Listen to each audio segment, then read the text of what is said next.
Hey, Facebook friends and Texans, especially of those of us in CD18, a special hello to you.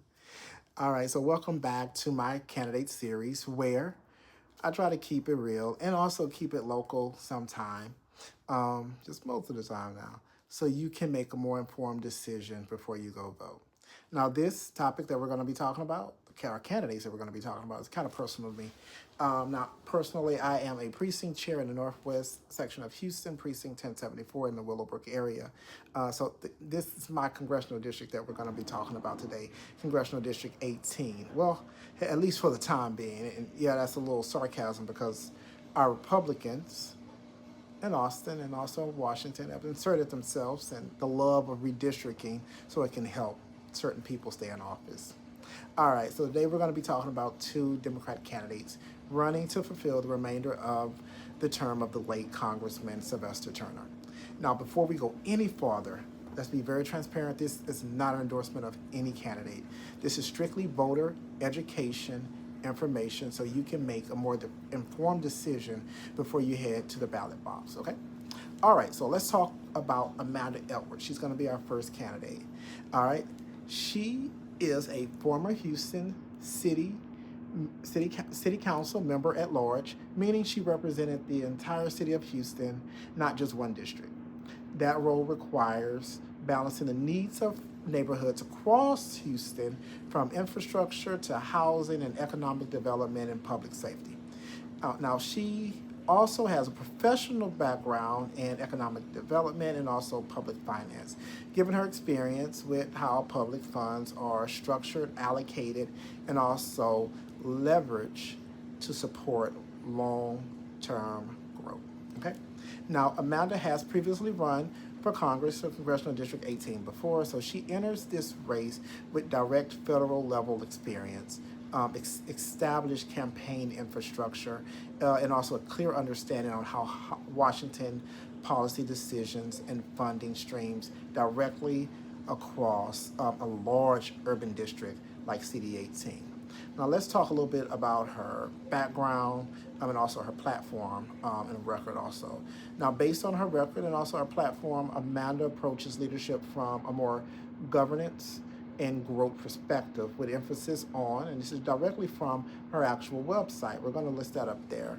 So economic opportunity and workforce development, especially in minority and women-owned businesses. Infrastructure investments, including transportation, flood mitigation, and also climate resilience. Healthcare access and affordability, particularly for working families and seniors, and also public safety through coordination between federal resources and local government. Now, Amanda's supporters often view her as someone focused on bringing federal resources back home and translating policies into tangible improvements at a local level. All right, now moving over to Christian Menefee. Now, Christian Menefee is currently serves as the Harris County Attorney, where he acts as our county's chief civil lawyer. So in that role, he represents Harris County and legal action involving environmental protections, voting rights, consumer protections, and challenges to state level policies. All right, now Christian's background is rooted in law enforcement and accountability. So much of his public profile has been built through the legal action of suing polluters, defending election access, and challenging policies he believes it harms local communities here in Harris County. Now, unlike a legislative background, Christian Menefee's experience centers on using the courts and the legal systems as tool for changes rather than focusing primarily through a legislative body. Now, based on his record and his stated priorities in Christian's website, Christian would likely focus on protecting voters' rights and democratic access, particularly in response to restrictive election laws. Environmental justice, Christian would be including holding corporations accountable for pollution and public harm. When we talk about consumer renters and workers protections, especially through enforcement and regulation. Aggressive oversight in corporate and governmental powers using investigations and legal authority.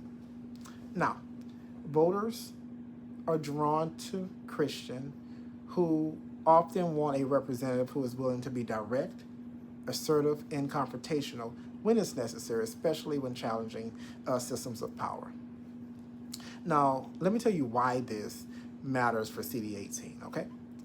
Congressional District 18 is not a one-size-fits-all district, okay? It includes working class families, seniors on fixed incomes, renters and homeowners, small business owners, large faith community, young voters, and legacy voters. We have two universities in Houston, in that actual congressional district. So let's just say both candidates bring very different strengths to the table. One comes from governing and economic development background, and the other comes from a legal enforcement and accountability background. Now, neither approach is right or wrong, okay? The real question is which leadership style base fits CD18 right now, okay? So I got a call to action for you, okay? Again, I do have a personal preference, but today it's not about that. This is about having the information you need to decide on who best represents you and your values, okay? So I strongly encourage everyone to visit Amanda Edwards' website and also visit Christian Menefee's website. Now, hey, I'll put both of the links in whatever social media platform we're in so you can review their platforms directly in their own words, okay? And if you live in CD18 and any of the issues that we talked about affects you, well, it does affect you. I need you to comment below. I need you to tell your story. I want you to stay engaged. Hey, an informed voter is a powerful voter. So, hey, I'll see you next time. Good talking to you guys. Bye.